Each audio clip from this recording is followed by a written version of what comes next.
No questions, dang it. No questions.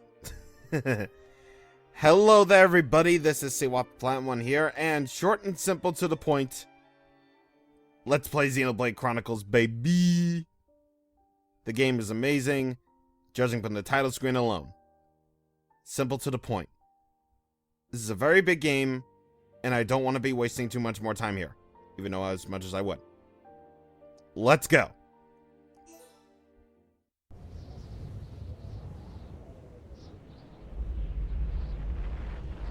Long ago, the world was nothing more than an endless sea, cloaked in a boundless sky, reaching as far as could possibly be imagined.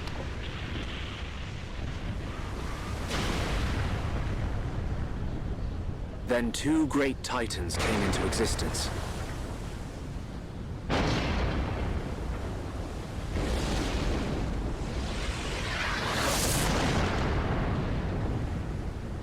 The Bionis and the Mechonis.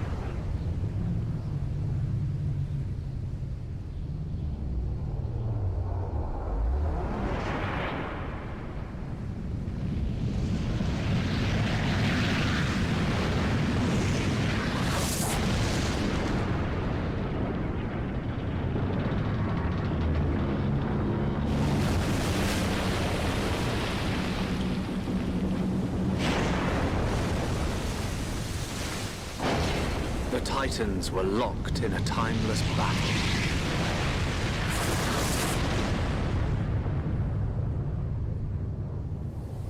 Until at last,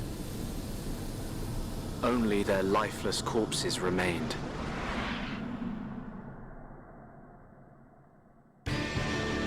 Eons have passed.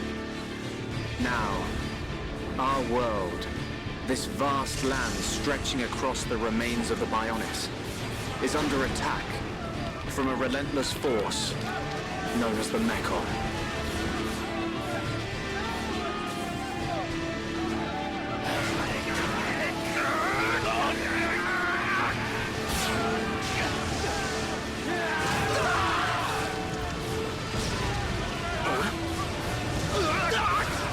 Retreat! Retreat!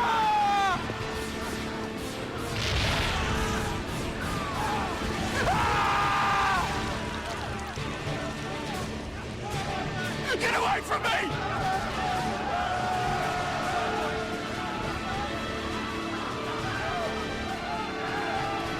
Retreat! No, retreat! The Mecho's unknown! No! No!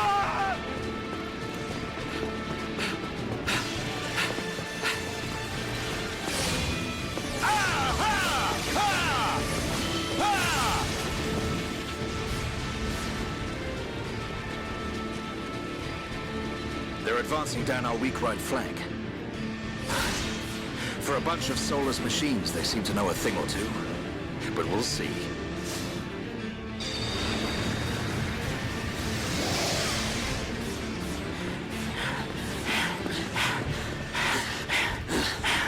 Young man, we've been given the order to retreat. We're pulling back the line to Colony 6. That's where we'll set up the last line of defense. Yeah, that's a good idea. Any more time spent hanging around here, and we're done for. Count me in. We gotta get out of here. Or we can stay and fight. What? We may die if we take a stand here, but staying gives us the chance to change our destinies. We have the Monado. With this, the future is ours for the taking. Stupid beast. Your body can't take any more of the Monado. I can tell by just looking at you. Getting short-sighted in your old age, Dixon. I'm fine. Don't worry, I'm still in control. I should have known I couldn't talk sense into a beast. Let's do this. I'm going with you. You'll need someone to drag your corpse on. As long as you think you've still got the strength in you, old man. Oi, you two! We've been ordered to pull back! I'm leaving! Well, I say you're coming with us. What would we do without those? The enemy's second wave! It's approaching! It's now or never, Dunban. Let's show them what we've got. We'll give them a warm Hom's welcome. Acknowledged. What are they trying to prove? I'm not throwing my life away. No point dying in some godforsaken field. Nothing for it. I'll have to use Dunban as a decoy. Yeah, that should give me time to escape.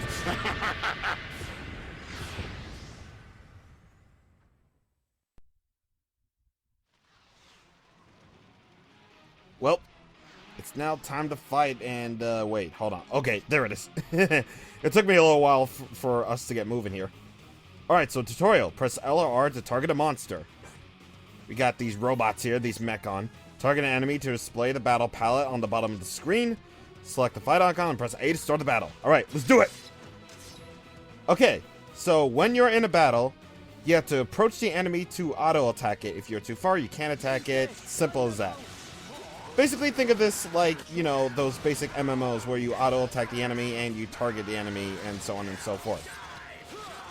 Now, as you auto-attack, that big old circle thing will fill up. That means you can use your arts.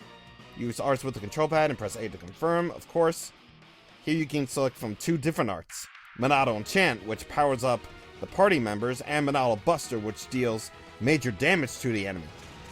Alright, so first order of business, we gotta use Monado Enchant, because if you can tell, our other party members, Dixon and Mumkar there, they can't damage Mechon normally. Only the Monado, yeah, only the freaking Monado, the best sword of all time, can freaking hurt the Mechon with this. Boosh! Man, I just love doing Monado Buster, man, it's so good. Alright, we got another wave of Mechon here, let's do it. So we gotta take out all these Mechon in a row here in order to keep this fight going. Now, as you can see here, Monado Buster not only deals damage to, you know, the enemy that you're targeting, but it also targets all the other enemies as well. That is really cool. It's so cool. But anyway, now we have this one more Mechon standing in our way. The Mechon M82. Now let's fill up our thing again so we can activate the Monado. And let's enchant our things. And as you can see right there, that only costs a little bit of that big circle thing. Of course, I'll explain the big circle thing later. But anyway, now let's deal one more Monado Buster and finish this.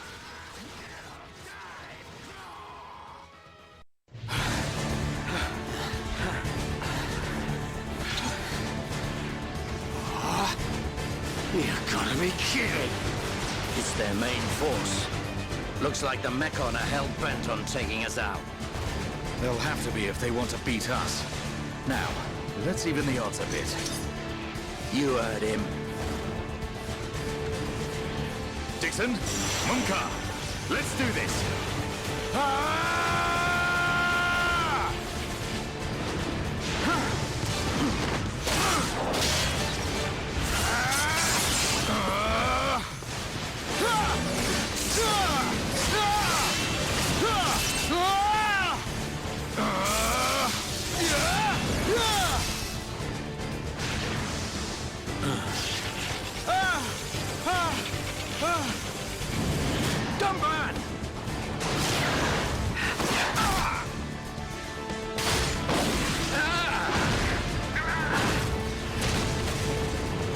Going down that easily. Tomban, you alright? What does it look like? I'm still good to go. Guess even a hero's gotta reach his limit eventually. Mumka, what are you doing? That way is... Sorry, brothers. Hate to drop this on you, but it's the Monado they're after. So have fun keeping them occupied for me. I'm getting the hell out of here! Mumka, you dirty... Now, don't worry. I'll organize your funerals. Well, see you, boys! Wait! Huh? If this is a joke, it ain't funny. Looks like this is it. At least we know our luck can't get any worse from here. Dumban? Dixon, take care of the survivors. Dumban, what are you playing at? Those idiots. I'll just come and get the Monado when everything's quieted down a bit. That thing's gonna be mine!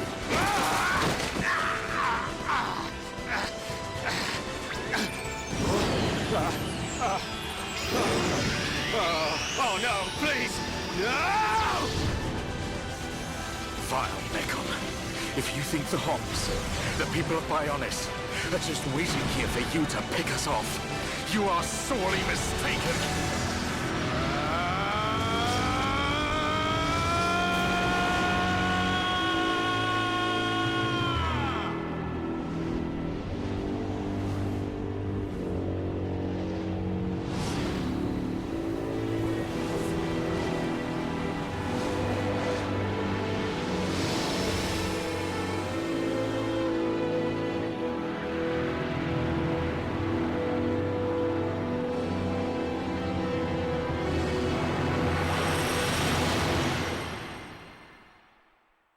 Best game of all time.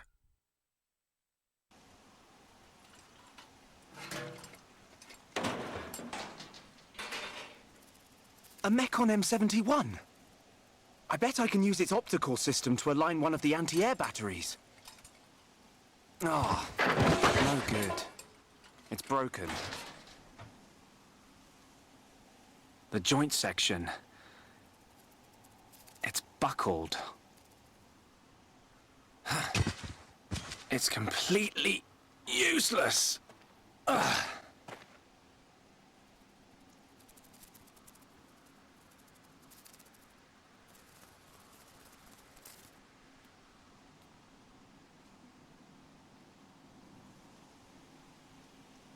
Huh? An M69!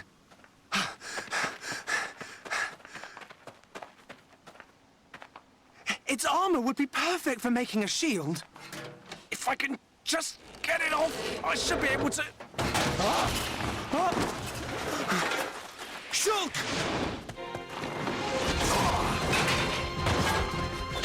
Rhine! It's not a Mechon. It's just a Crabble. It was using the Mechon armor as a shell. I'll lure it away and topple it. When it's down, use your arts to finish it off.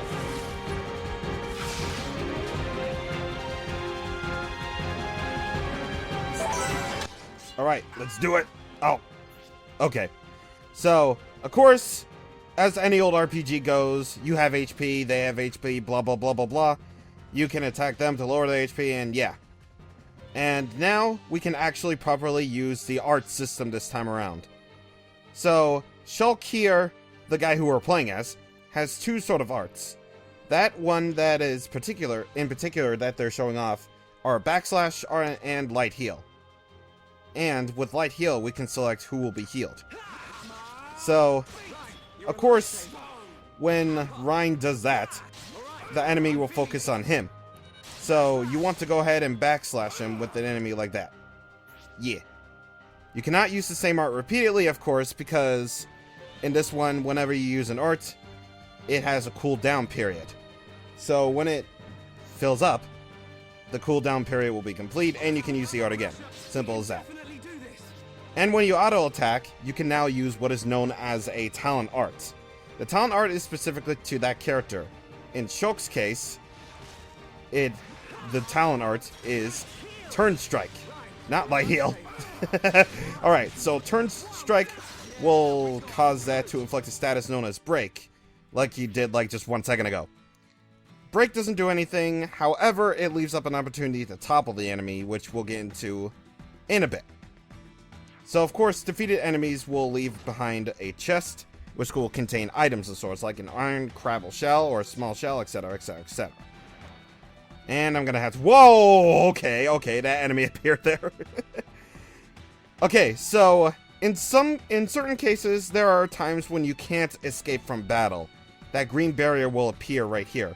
Don't worry, this is not gonna be a common thing, you know, like, you have to beat X amount of enemies in order to do that. No. This is just simply, you know, because story progression. Alright, so with Shulk's backslash right here, we can deal additional damage from behind. So let's do it. Yeah! So, with that being said, now it's time to explain what this guy Rhine is all about. Aggro. Aggro is the measure of a monster's feelings of animosity towards each party member. The more damage that a monster takes from a party member, the greater the aggro towards that member. If a member of the party becomes the target of a monster's wrath, then an aggro ring will appear around them. That's basically that red ring that appeared around Shulk and his buddy Ryan right there. So, the ring will be around whoever the monster is targeting first. And of course, some arts will be more effective from certain positions, like Shulk's backslash, for example. And you can use aggro rings to help them find the best position possible.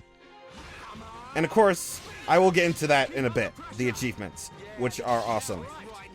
So anyway, now that Ryan's got the aggro, let's keep on attacking this thing, and then turn strike to finish it. Oh yeah, that's what I'm talking about. Thanks, Ryan. That was a close one. Man, what were you doing wandering off by yourself? Stay where I can keep an eye on you. It's pretty dangerous outside of the colony. There are all kinds of monsters. Yeah, but thanks to you, we got its shell. Everyone in the colony's gonna be really happy. I'm more worried about you than the shell. Oh, whatever. Knowing what you're like, at least you'll make a decent weapon out of it. This scrap driver's excellent. I just learned by watching Dixon make weapons. Of course, Dunban's weapon still beats them all. The Monado. I hope I can figure out the secret of his power one day. You will, Shulk. Anyway, we better get back to the colony. If I'm late for drills again, old Square Tash is gonna kill me. Square Tash? Oh, the Defense Force Colonel. He's pretty scary. Tell me about it. Sorry, I didn't mean for you to come all the way out here during your break. Don't worry about it. Let's get back.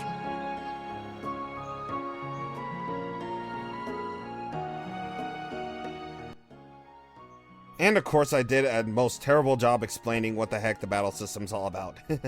But what I'm not terrible explaining about is, you know, the arrow. Yes, the arrow. The number shows the distance towards your destination, of course. So you basically just have to follow the arrow. However, blah blah blah, camera control, yes. And saving, of course you can do that.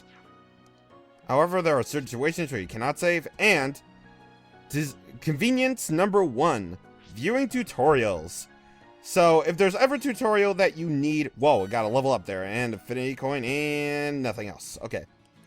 So, if there's ever a tutorial that you want to read, then you can go ahead and read it here. Very, very convenient. There's battle tactics, there's hints, there's battle introduction, 1, 2, 3, and all that good stuff. So... you can literally just read the tutorials that we just read only like a second ago or minutes ago. Yeah. That convenient. But trust me, that is not the only means of convenience here. Believe you me. So anyway, let's get this treasure chest. Treasure chest will stay in the field forever. Well, a certain area can have up to 20 treasure chests at a time. When there's a 21st, then the last one will disappear. So, yeah, they can have up to 20 treasure chests, and thankfully, they stay there forever until you pick them up. So, anyway, we got this cute little bunny here that we can just murder to death! Yeah! So, going into more of the battle system right here, of course, as I said before, try to think of this game's battle system like, you know, those MMORPGs, where you have arts to choose from, like healing arts, attacking arts, and so on and so forth, and you auto-attack. And you draw aggro as such. Basically think of it like that, except a lot more convenient like that. So anyway, you got stiff hair there, that's pretty neat. But anyway, now let's actually move onward here. So, right here, we have the very first instance of an item orb. This is a item orb right here. You gather collectibles, and the latest editions of the collection can be registered in the Collectopedia. So, you want to collect these item orbs because they are found literally everywhere. Like prairie dragonflies, for example. Yeah, this world is just so convenient with, like, you know, the item orbs and stuff. So, you really want to collect those. And because the Collectopedia right here, I should probably go to explaining, is not just some, you know, simple means of getting, you know, every single item in the game. No. There's actually rewards, and we got an achievement. One is never enough. Basically, we put up our first item in the Collectopedia right here. And yes, I said achievements. Achievements actually are worth something in this game. Yeah, I know. Can you believe it? Like, we got an achievement for literally just backslashing an enemy right there, and we got experience for it. One thing that I really, really love about this game and its experience growing is just the fact... It's just the fact that, it's not just, you know, beating up monsters that you get experience from. It's from getting achievements as well, so you want to get those as much as you can. However, those two aren't the only means of getting experience, of course. Of course, we'll be getting to the other means as we go along here. Now, as you can see right here, we can choose to target the enemies right here, but they won't bother us because, you know, they are normal type enemies, meaning they are non-aggressive unless they are attacked first. So we should really get focused on, you know, just going home back to the colony where Shulk and Ryan are from and yada yada yada, all that jazz. So, remember how I said that you don't have to follow the great arrow in the sky? Well, you don't have to pay attention to that. Because, let me just say, this game is huge. Judging from that area alone, you know this game is going to be huge. Well, if you played it before. If you hadn't played it before, then get ready to be amazed.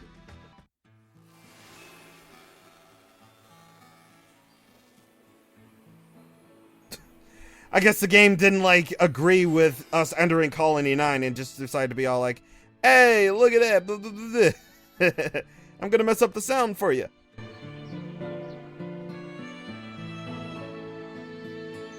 Here we are. I better stop in at HQ. You off to the weapon development lab? Yeah, when I've sold any parts I can't use. All right. See you later.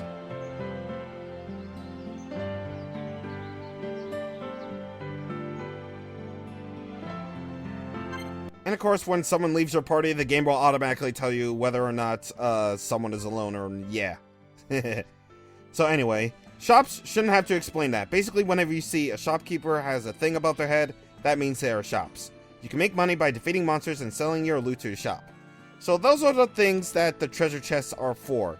They basically drop materials from monsters so you can sell them, but they're needed for other things. But here's actually one of the main draws of this game: accepting quests.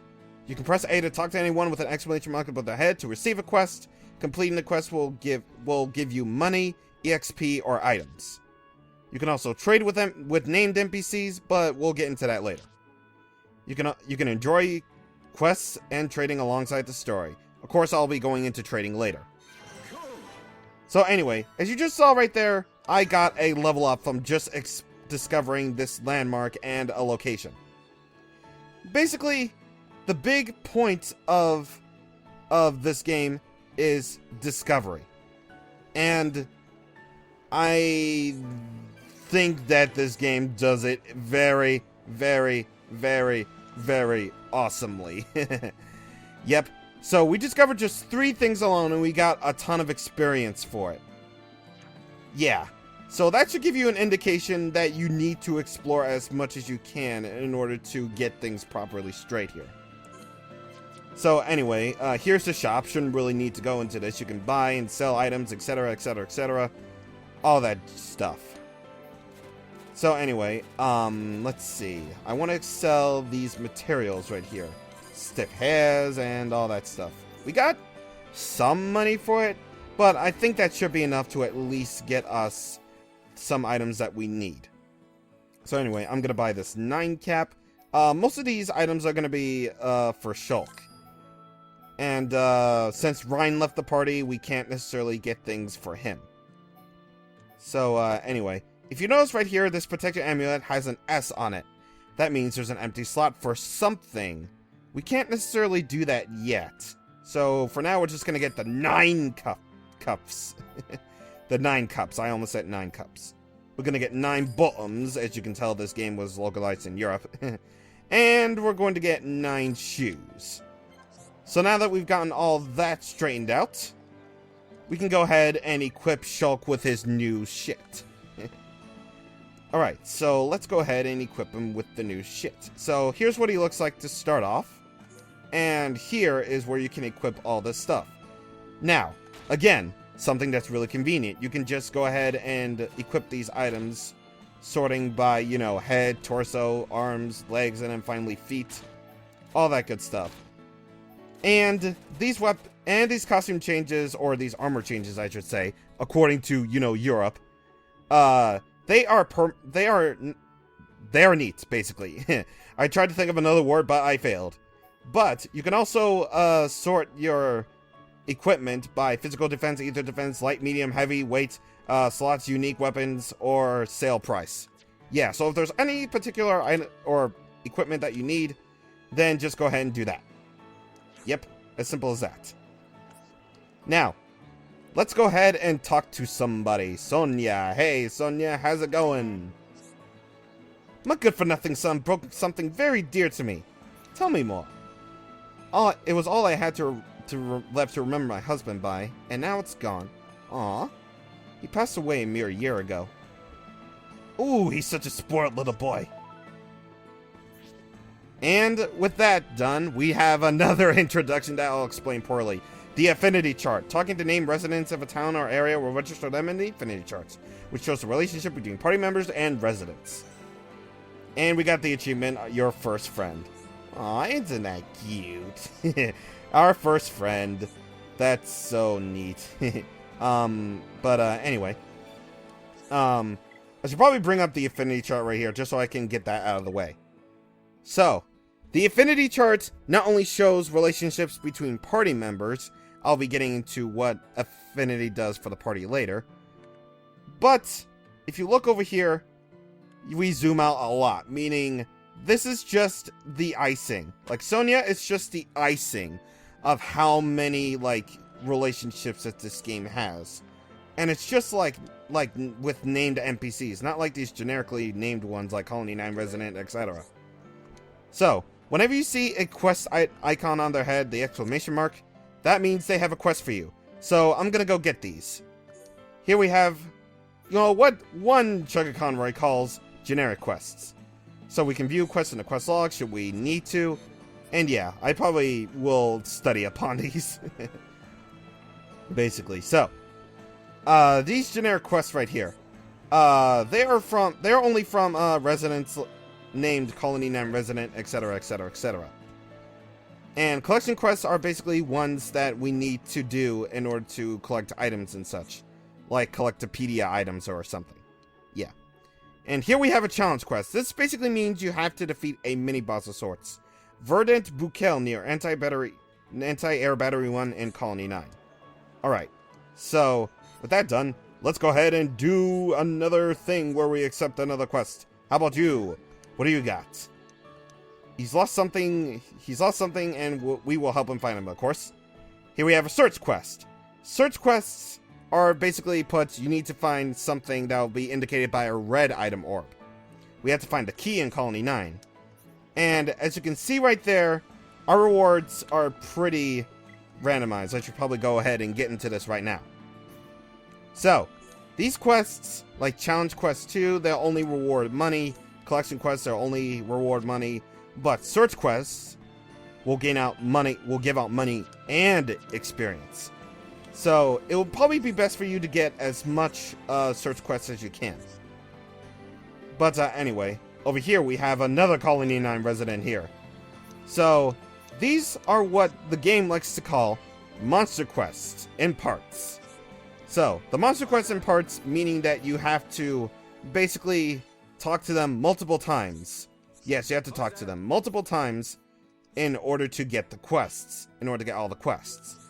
I'm just scrolling past by these right now, and you can basically just pause the video should you need to read it. Unless, of course, the DAZZLE decides to be a dick and not necessarily give out the things you need. But over here, we have yet another Colony 9 resident here. She wants to find Vang teeth for her grandma. So, this is what we call a material quest.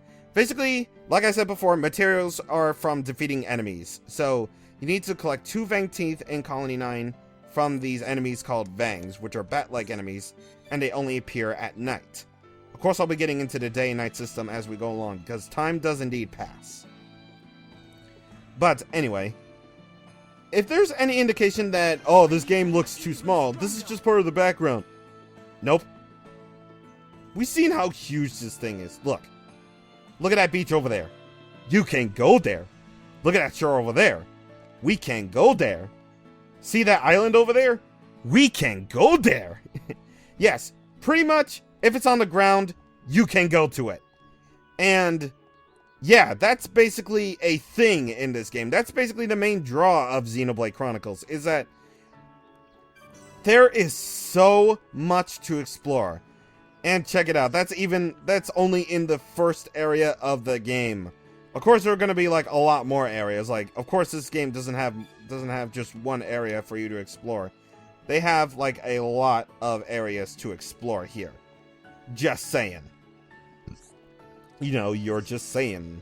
You're just saying. But anyway, here we have yet another Colony 9 resident. I'm just gonna get the quests here because, well, stuff.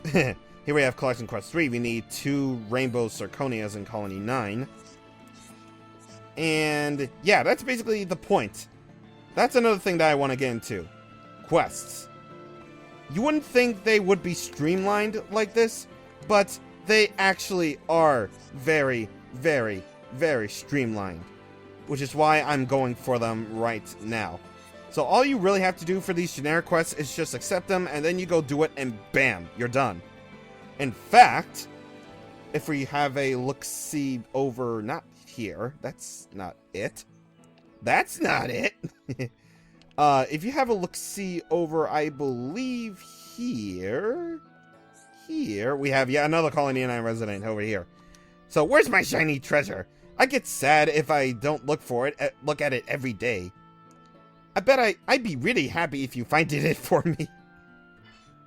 So we have Search Quest 2. We have to find a blue glass bead in Colony 9. So what this thing is an Oppon. These are adorable. Basically think of them like the Moogles in Final Fantasy. Except they are extremely witty. They are just basically extremely witty creatures, and I like them. A lot. Just a lot.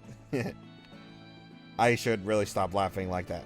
Alright, so anyway, I'm just going through all of these as I go along here. And sure enough, if you look over here, watch what happens when you press the B button. Jumping. You wouldn't think that in an RPG you would jump. In Xenoblade Chronicles, you can jump. You can jump in this game.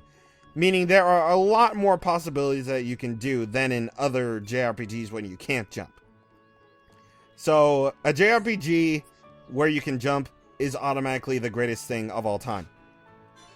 But here we got another search quest done and out of the way.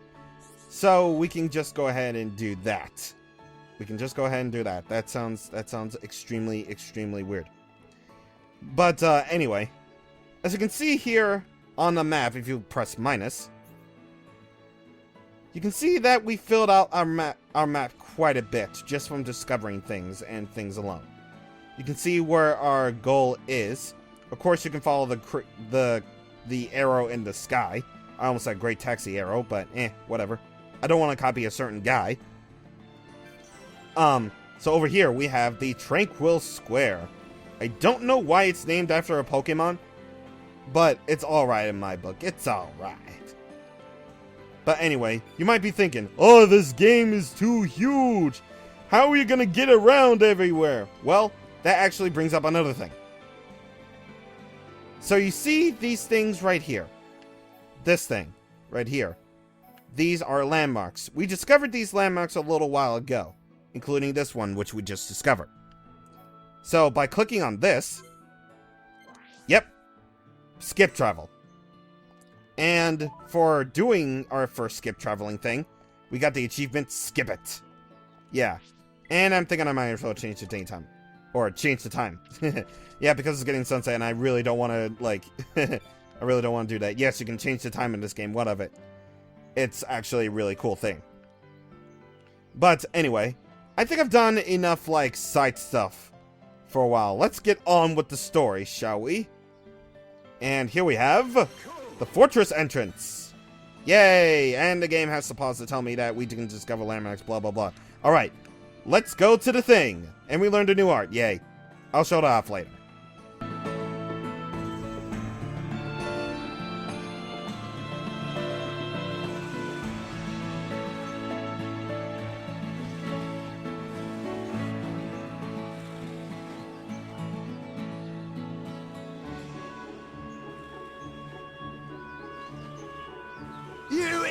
Maggots! What the hell are you playing at?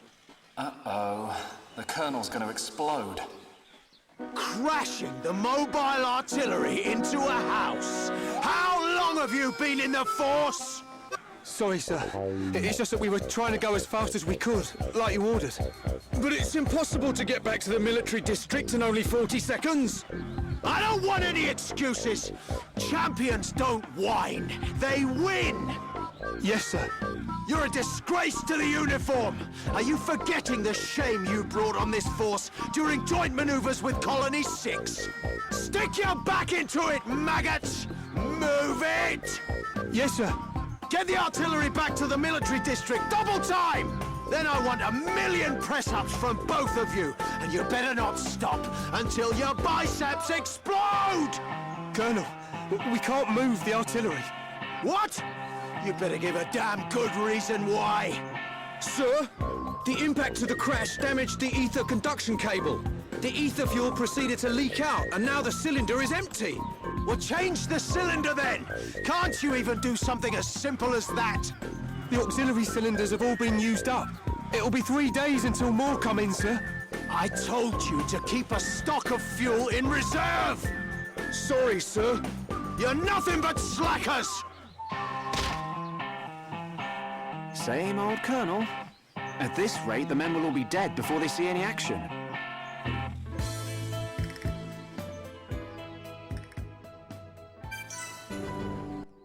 Oh my god. Just...